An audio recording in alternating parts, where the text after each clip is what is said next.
Je voudrais la décriminalisation complète du travail sexuel, la dépénalisation et l'accès aux droits communs, comme tous les autres travailleurs français. J'ai été ravagée par la douleur et puis je me sentais, dégueulasse.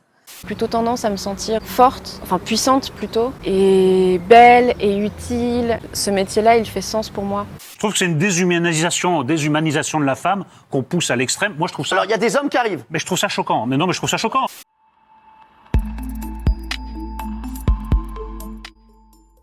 Bienvenue sur la chaîne Contradoxa, le débat de la semaine est la 8e partie de notre série La parole aux féministes et portera sur le sujet suivant, la prostitution, un contrat comme les autres ? Nous accueillons pour répondre à cette question Thalie Clay, étudiante et membre active du collectif féministe Médusa. Bonjour. Bonjour. Et face à elle, Margot Mema, avocate et féministe bénévole de l'association L'Amicale du Nid, qui participe à la réinsertion des prostituées dans la société. Bonjour Margot. Bonjour.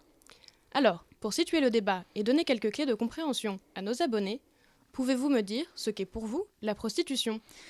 Eh bien, pour reprendre la définition de Shannon Bell, je dirais que la prostitution est une forme quelconque d'interaction sexuelle en échange d'une forme quelconque de paiement. Oui, et si on est réaliste, on rajoutera que la prostitution est un gigantesque système organisé, une industrie internationale d'exploitation des femmes, d'hommes et d'enfants. Et dans une perspective davantage genrée, c'est un système de domination sur les sexes, les corps et donc sur les êtres humains, comme l'a bien dit Marie-Victoire Louis. Très bien. Ainsi, est-ce que l'une d'entre vous pourrait me donner sa vision de la notion de contrat ? Bon, je vais me lancer.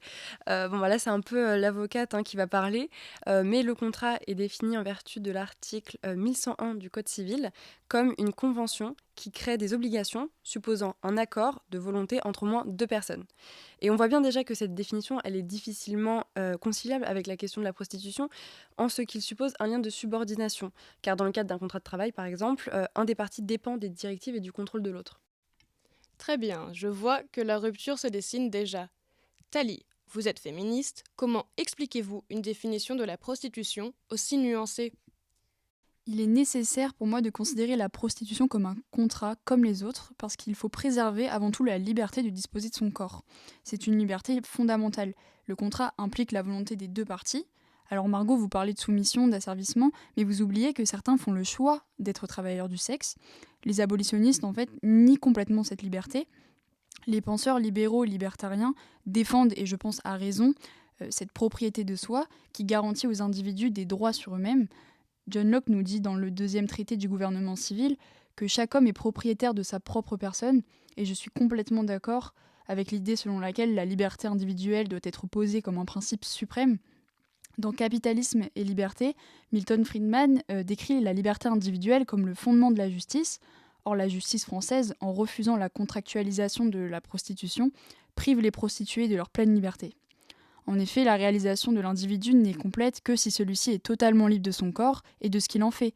Chacun sait ce qui est bon pour lui. On ne peut placer aucun principe, soi-disant universel, au-dessus du choix d'un individu sur son propre corps. Mais la pratique de la prostitution fait malheureusement les frais de ce paternalisme, je pense. Bon, alors vous en doutez, moi, je vais pas forcément être d'accord avec tout ça. Pour moi, la contractualisation du corps remet en question de manière directe des principes fondamentaux qui viennent structurer nos sociétés modernes et amène à des risques de dérive qui mettent en danger l'intégrité physique et morale des individus, par exemple. Et donc, par exemple, Kant a théorisé qu'une personne ne peut jamais être traitée comme un moyen et que les individus doivent toujours être traités comme des fins en soi. Et il décrivait d'ailleurs la façon dont les hommes considèrent les prostituées telles qu'un, et je cite malheureusement, un rôti de porc que l'on mange pour apaiser sa faim. Et donc certains considèrent, et j'en fais partie, qu'on ne peut pas instituer et institutionnaliser la prostitution, car cela porte atteinte à des principes universels et fondamentaux. Et je parle ici de la question de la dignité humaine et de l'inaliénabilité du corps humain. Il ne faut pas penser que ce sont des principes idéologiques sans consistance et sans valeur, au contraire, et je pense qu'ils méritent d'être rappelés. Ils ont été d'ailleurs établis par le droit et la jurisprudence. Donc l'indisponibilité du corps humain est entérinée dans notre régime juridique en vertu de l'article 1228 du Code civil. et la dignité humaine se fondent dans la notion de ce qui est appelé la dignité inhérente de la Déclaration universelle des droits de l'homme, mais aussi par l'arrêt de Morsang-sur-Orge, sur lequel je reviendrai si on aura un peu plus de temps. Et il constitue d'ailleurs de véritables remparts à des dérives de la conception de la liberté qui pourraient porter préjudice aux individus. Et tout d'abord, je voudrais revenir sur le principe de dignité humaine, parce qu'il est essentiel pour moi. Et il faut bien rappeler que ce principe d'atteinte à la dignité humaine ne se fonde pas dans le caractère dégradant supposé ou réel de la pratique, ici de la prostitution, et ce serait une erreur de compréhension que de dire qu'il faut abolir la prostitution car des prostituées ne seraient pas dignes de critères qui fondent notre humanité. En fait, contractualiser la prostitution porte atteinte au principe de dignité humaine car c'est une pratique qui bafoue l'inaliénabilité du corps humain. Ce qu'on cherche à éviter dans la contractualisation de la prostitution, c'est qu'elle entérine une réification du sujet de droit. C'est-à-dire que les tiers peuvent disposer du sujet, non plus comme un être humain, mais comme un objet. Donc l'être humain devient une marchandise, un bien consommable. Or, l'être humain n'est pas une chose et ne peut pas être mis sur le marché. Et ce point-là, c'est quelque chose que la professeure de droit Muriel Fabre-Magnan met en exergue dans son ouvrage L'Institution de la liberté. Elle souligne que réduire les règles de droit à de simples arbitrages de coexistence entre revendications personnelles, donc en disant, comme vous le faites, que l'État ne devrait pas légiférer sur le corps des femmes qui veulent l'user comme elles le veulent pour se prostituer, eh bien réduire, donc à minima, ces règles de droit a pour danger de conduire au délitement de la liberté que vous évoquez. Elle évoque notamment la notion de dignité humaine en indiquant que c'est un danger de ne pas poser de limite à la liberté individuelle, car dans le cas échéant, des dérives peuvent justifier qu'on porte atteinte à nos droits fondamentaux, tels que l'intégrité du corps humain. Elle rappelle l'importance de l'arrêt Morsang-sur-Orge, que tous les étudiants en L1 de droit doivent connaître. Pour rappeler le déroulé de cette affaire rapidement, une boîte de nuit avait embauché une personne naine afin d'organiser une activité de divertissement. Donc la personne naine était utilisée par des danseurs qui essayaient de la jeter le plus loin possible. Et la municipalité avait saisi la justice qui avait, au cours du procès, tranché le litige en contraignant la boîte à arrêter cette activité de lancer de nains car elle porte atteinte à la dignité humaine. Et c'est le même paradigme qui se produit dans la contractualisation de la prostitution. Le corps des femmes est aliéné et elles deviennent pour les clients un bien de consommation interchangeable et renouvelable à l'infini. C'est leur humanité qui est reniée d'une certaine façon. Et enfin, pour vous répondre sur les courants de pensée libertariens et libéraux, c'est un point que Fabre-Magnan souligne également, votre argument ne peut pas vraiment tenir. Je m'explique. Alors que la conception libertarienne entendent la liberté dans son acception négative, c'est-à-dire la liberté de, l'absence d'entrave et de limite, le sujet étant libre quand personne ne vient contrevenir à son action, permettre aux femmes d'être en capacité de devenir actrices de leur choix et de l'utilisation de leur corps se meut dans ce qui caractérise la liberté positive. Cette dernière s'entend quant à elle comme la capacité de, l'absence de limite interne, si le sujet peut maîtriser sa propre action. C'est donc une conception moderne de la liberté que vous défendez, et pour justifier la contractualisation de la prostitution qui, donc, comme je l'ai expliqué, ne peut pas tenir dans le cadre de pensée des libertaires. Je suis d'accord, la pensée des libertariens n'est pas infaillible et c'est pourquoi je ne m'identifie pas complètement à ce mouvement. Mais en réalité, c'est la question de la monétisation du corps qui doit être revue pour moi. Elle ne peut nier la propriété de soi et la liberté de disposer de son corps. Le philosophe libertaire français Ruven Augien remet d'ailleurs en question ses rapports dans le corps et l'argent. Il met au point l'idée d'éthique minimale, une éthique antipaternaliste qui vise à réduire le champ d'exercice de cette police morale. Cette éthique minimale est fondée principalement sur le principe de non-nuisance, donc c'est l'idée que l'on est libre de faire ce que l'on veut tant que l'on ne nuit pas à autrui. Nous n'avons pas de devoirs moraux envers nous-mêmes, mais des devoirs envers autrui. Donc, je pense que dans le cadre de la prostitution, le principe d'indisponibilité n'a pas réellement de sens. Si un individu se prostitue de son plein gré et que cela ne crée ni de réels dommages physiques ni psychologiques à autrui, y compris son entourage, alors la contractualisation de ce métier va de soi. Il n'a pas à être considéré en marge de la société. Je parlais donc des rapports entre corps et argent. Augien soulève notamment un point très intéressant à propos de la vision étatique sur ces rapports. Lorsqu'elles sont gratuites, les relations sexuelles ne sont pas considérées comme contraires à la dignité humaine. Si l'on prend l'exemple d'actes immoraux comme le chantage, le mensonge ou le meurtre, il apparaît que la monétisation peut même atténuer leur gravité, alors que pour le rapport sexuel, l'acte devient immoral dès lors qu'il y a un transfert d'argent. Il mentionne notamment la faiblesse des critères qui distinguent la prostitution des autres travaux manuels. Les coiffeurs, masseurs, sportifs et mannequins mettent en effet leur corps au service d'autrui contre de l'argent, Et dans ce cas, ça ne pose aucun problème. On ne brandit pas le principe d'indisponibilité pour délégitimer leur contractualisation. Augin prend d'ailleurs l'exemple plutôt frappant des chanteurs d'opéra du XVIIe siècle. Ces chanteurs étaient admirés tant qu'ils chantaient gratuitement, mais dès qu'ils se faisaient payer, ils étaient traités de putains. Aujourd'hui, ce n'est plus le cas. Alors pourquoi ne pas changer notre vision sur les travailleurs du sexe ? Oui, bon, alors là, vous m'avez répondu sur le paradoxe que j'avais soulevé par rapport au courant de pensée libertariens libéraux, mais rien sur l'idée que contractualiser la prostitution reviendrait à remettre en cause finalement des principes universels. Il faut arrêter avec cet universalisme de la morale et du sens commun. Ces principes sont loin d'être universels et sont largement ethnocentrés. On ne peut pas imposer à une société un système axiologique qui est donné par des hommes blancs, tout sauf concernés par les conséquences de la prostitution qui est non contractualisée. L'État et le droit ne peuvent pas interdire des pratiques en se basant sur des considérations morales. Cela reviendrait à instituer un système de valeurs, ce qui ferait perdre sa légitimité à la puissance étatique et juridique. Le droit est fondé sur la nécessité d'objectivité et de neutralité. C'est de là que provient sa légitimité. L'existence objective du droit est ce qui distingue le droit de la morale. La morale est un système normatif d'obligation du fort interne, contrairement au droit qui fait l'objet d'une législation externe. Le problème de la morale, c'est que, en fait, c'est chacun la sienne. C'est un système d'obligation qu'on s'impose tous à nous-mêmes, mais l'adhésion repose sur ses propres conceptions. Il y aurait dans l'adhésion et dans la composition des systèmes de morale un pluralisme naturel. Un système de morale est plutôt subjectif, là où le droit est donc objectif. Le droit, s'il doit être légitime, doit alors être objectif et appartenir au fort externe, appartenir à une législation externe. Le droit n'est pas un système de valeurs. Vous semblez faire passer au-dessus de la liberté l'existence d'un principe moral supérieur fondé sur la dignité humaine, et en faisant cela, vous ignorez totalement les volontés individuelles des prostituées, et ça me surprend venant d'une féministe.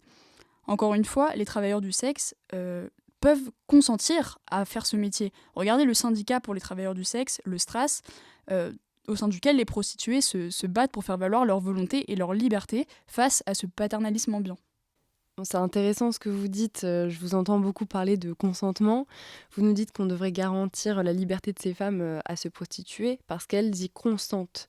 Le problème dans ce schéma de pensée, et ça c'est un point que développe aussi Muriel Fabre-Magnan, c'est qu'aujourd'hui dans le débat public, on s'éloigne trop de la véritable définition de ce que représente le consentement.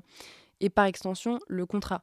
Nous sommes dans une société qui a tendance à tout contractualiser, qui fonde le consentement et donc ce contrat comme la clause qui légitimerait toute pratique, aussi dangereuse qu'elle soit. Et tout peut être permis du moment où le consentement de tous les parties est garanti. Or, le consentement permet que certaines personnes se mettent à la disposition des autres. Et je pense qu'il faut ici revenir à la définition juridique du contrat. C'est un leurre d'associer consentement ou contrat, puisque juridiquement, le contrat nécessite le consentement et la liberté des femmes. En droit, quand on consent à un contrat, on perd sa liberté, puisqu'on est désormais obligé par ses engagements. Le consentement enclenche avec l'institution d'un contrat l'obligation de respecter comme une loi les termes de la Convention. Et donc, vouloir contractualiser la prostitution, en évoquant la question du consentement des prostituées, c'est les placer dans une position d'aliénation qui est inévitable, qui les asservit et qui surtout est extrêmement dangereuse. En effet, c'est dangereux parce que la prostitution ne peut pas et ne doit jamais devenir un contrat comme un autre. La logique juridique du contrat, qui veut que les individus soient obligés d'effectuer ce à quoi ils s'étaient engagés en signant le contrat, ne doit en aucun cas être transposé au sexe. Un des principes fondamentaux du consentement dans le cadre des relations sexuelles, c'est qu'il soit révocable à tout instant, même s'il a déjà été verbalisé. Et contractualiser la prostitution comme tout autre contrat reviendrait à obliger les prostituées à accomplir la relation sexuelle sans issue de secours, quelle que soit leur volonté, et la prostitution deviendrait donc un système de viol tarifé et toléré. Le problème, c'est que vous ne pouvez pas priver les femmes qui sont volontaires, qui veulent se prostituer, sous prétexte qu'il existe des dérives.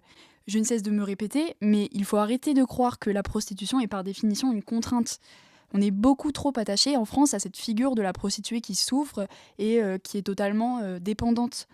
Je pense qu'Emma Baker est un très bon exemple de cette prostitution comme volonté, avec même une certaine touche de visée émancipatrice. Je ne sais pas si vous avez lu son livre La Maison, mais pendant 2 ans et demi, elle a travaillé en tant que travailleuse du sexe dans une maison close à Berlin. Sa démarche était entièrement volontaire, rien ni personne ne l'a poussée à exercer cette profession. Elle dit qu'elle voulait devenir prostituée car Elle dit qu'elle voulait être une prostituée parce que cela représentait dans son imaginaire une femme symbole de toute puissance, de pouvoir, pouvoir du désir. Vous voyez donc par vous-même que la prostitution, au-delà d'une simple volonté, peut même être une revendication féministe en elle-même. Emma Baker travaillait dans un environnement sain dans lequel elle était épanouie. Elle écrit, je cite, « Avant l'arrivée des clients, on discute avec ses copines, on prend un café, on mange, c'est un endroit normal. Hein. » Ou encore, « J'étais très heureuse. » Elle a même préféré rester plus longtemps que ce qu'elle avait prévu au départ. Évidemment, je ne nie pas la réalité des prostituées précaires, mais je pense qu'il faut abandonner cette philosophie victimiste. Les femmes ne sont pas des victimes, et même précaires, elles ne sont pas dépourvues d'autonomie ou de capacité de réflexion. Elles ne sont pas de pauvres petites choses qui n'ont pas conscience de ce qu'elles font, et ce sont des personnes qui font des choix en fonction de leurs conditions de vie, de leur volonté et de leurs aspirations. Oui, d'accord. Enfin, c'est une évidence que certaines femmes se prostituent pour des raisons qui leur sont propres et surtout qui leur sont chères. Et c'est également une certitude que certaines prostituées se disent consentantes. Mais pour moi, la question, elle n'est pas vraiment sur ce plan-là. Est-ce que vraiment on peut parler de consentement dans le cadre du système prostitutionnel ? Est-ce que dans le cadre de notre société pétrie par les biais patriarcaux, une femme peut vraiment s'affranchir de ces derniers ? Et est-ce qu'on peut considérer que ce consentement est plein et entier ? Les femmes sont de manière obligatoire emprisonnées par des biais psychologiques. Elles ont été conditionnées à concevoir le monde et leur rapport au corps par rapport à des structures sociales patriarcales. Donc, elles ne sont plus des parties autonomes et libres. Au vu de ces effets de biais sociétaux, la prostitution ne peut pas être vue comme un contrat comme les autres, voire comme un contrat tout court. Donc, par exemple, dans son livre « Quand céder n'est pas consentir », l'anthropologue féministe française Nicole Claude Mathieu ne prend pas le cas particulier de la prostitution ici, mais parle de la domination de la conscience des femmes qui... en fait, elle dit que, envahies par le pouvoir des hommes, leur conscience ne leur appartient plus entièrement. Et en effet, les biais et les structures sexistes sont entérinés dans la conscience des femmes et deviennent non visibles dans le quotidien d'une femme. Cela suffit à l'assujettir à plus ou moins haut degré. Et cette domination structurelle, elle est rendue possible par des symboles, des idéologies transmises par le système patriarcal. En ce qui concerne la prostitution, on pourrait donc admettre que le patriarcat s'approprie le corps de la femme et son travail par l'instauration de biais psychologiques vus précédemment afin de dominer sa conscience. Et céder à la domination, ça ne veut pas dire consentir à celle-ci. Et le consentement peut être qualifié ainsi uniquement s'il va de pair avec une adhésion idéologique. Plutôt qu'un contrat, on pourrait donc approfondir et plutôt développer les programmes de réinsertion déjà mis en place par l'État français en 2016. Alors là-dessus, je vous rejoins en fait partiellement. Je ne serais pas aussi radicale, je pense qu'on ne peut pas sonder le consentement et que tenter de le faire serait encore une fois une démarche plutôt paternaliste, comme si les prostituées étaient les seules dont le consentement pourrait être douteux. Maintenant, je reconnais que cette question est totalement fondamentale, d'autant plus aujourd'hui avec l'apparition des débats sur le viol conjugal. Je suis d'accord, peut-être que ce consentement n'en est pas vraiment un, et bien sûr que la société patriarcale détermine en grande partie ces rapports. Mais si on pense le concept de contrat dans une autre dimension, celle du pacte social, je pense en effet, comme Carole Patman dans le contrat sexuel, que la question du sexe n'est pas exclue du contrat social. Le pacte social est aussi un pacte de sexe en réalité, puisque ce sont les hommes qui ont passé ce contrat. Alors si la liberté de l'individu dépend du droit patriarcal, il est évident que les femmes sont exclues du pacte social. On est donc d'accord sur le problème systémique qui est posé par la prostitution. Cependant, cela démontre en rien que la prostitution ne peut être contractualisée au même titre qu'un autre métier. En effet, si on se focalise sur le réel, il est impossible de renverser les rapports de force et de consentement en ce qui concerne la prostitution. Judith Butler a elle-même pensé cette situation, à comment réagir face à cette discrimination systémique. Et en fait, elle nous dit que si on ne peut pas renverser dans l'immédiat ces rapports de force, autant faire en sorte à ce que le métier de prostituée soit exercé dans les meilleures conditions possibles. La philosophe voit même le consentement comme une capacité d'autonomie au sein d'un système de domination. Ce serait un choix stratégique pris par la prostituée au vu des contraintes qui s'exercent sur elle, notamment les contraintes économiques. Alors certes, on n'est pas nécessairement sur un désir profond, mais on voit que la prostitution est une sorte de résistance mise en place par les prostituées pour faire face à cette place qu'elles ont dans le système qui les domine et les oppresse. Alors il faut assurer une sécurité aux travailleurs et travailleuses du sexe en leur donnant accès à un contrat de travail au même titre que toute autre profession. Pourquoi ne pas s'inspirer de l'Allemagne par exemple, qui autorise et encadre cette pratique depuis 2002 ? Ce n'est pas une coïncidence si Baker a vécu une telle expérience dans ce pays.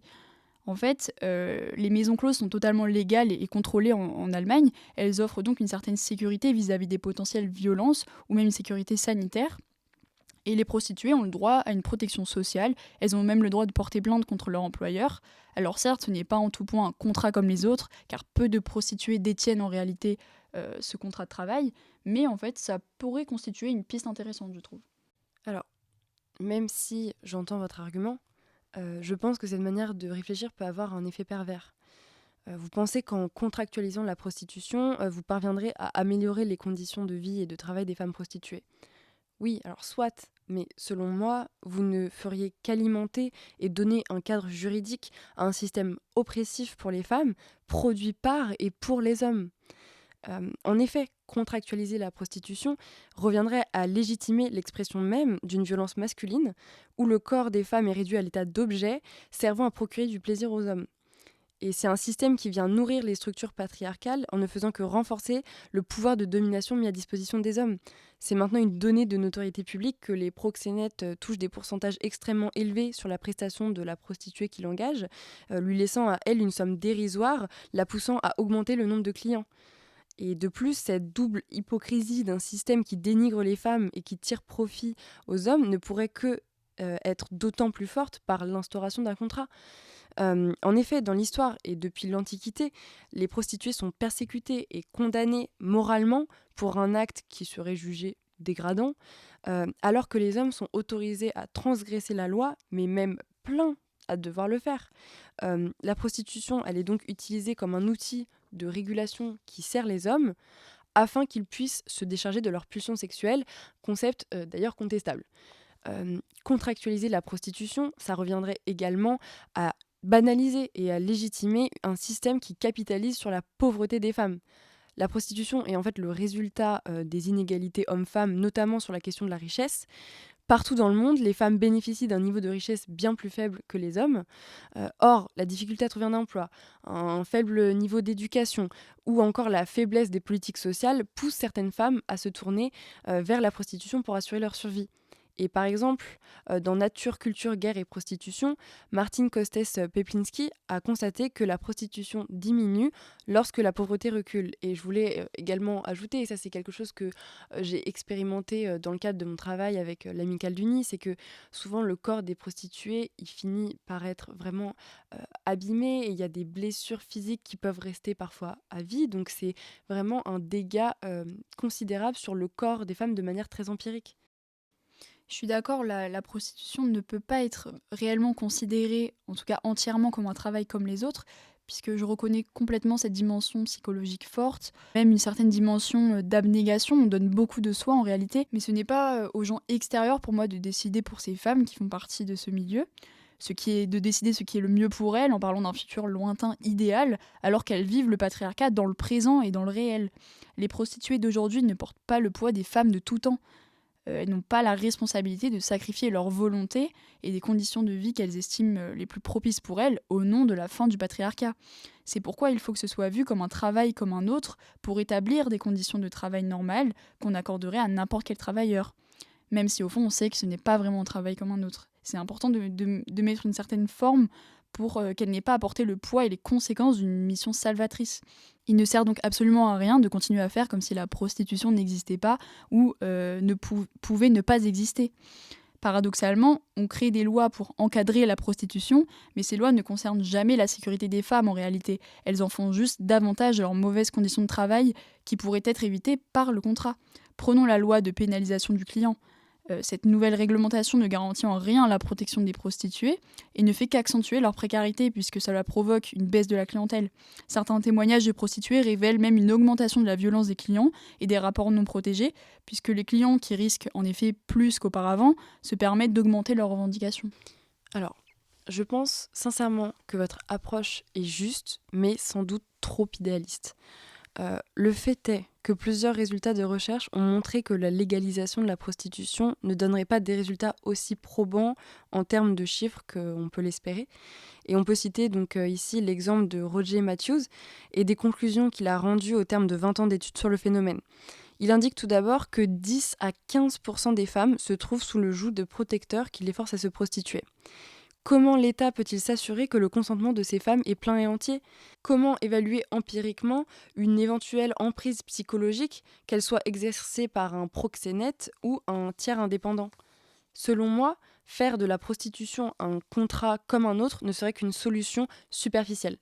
Puisque Matthews le montre, c'est qu'en Australie, dans l'État de Victoria, la légalisation de la prostitution a conduit à une prolifération des maisons closes, mais également à la hausse de la prostitution illégale, ce qui peut sembler quand même paradoxal. Les conditions de travail ne se sont pas vraiment améliorées et les cas de violence de la part des clients se sont multipliés, sans doute à cause du facteur d'impunité.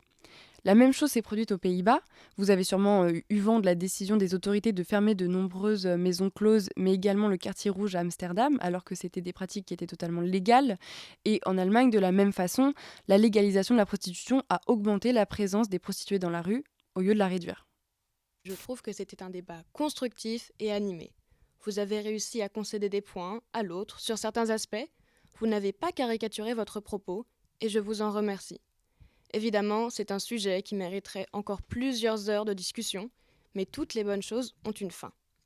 Nous nous retrouverons, quant à nous, la semaine prochaine pour l'épisode 9, dans lequel nous nous demanderons si les communautés minent la Res Publica.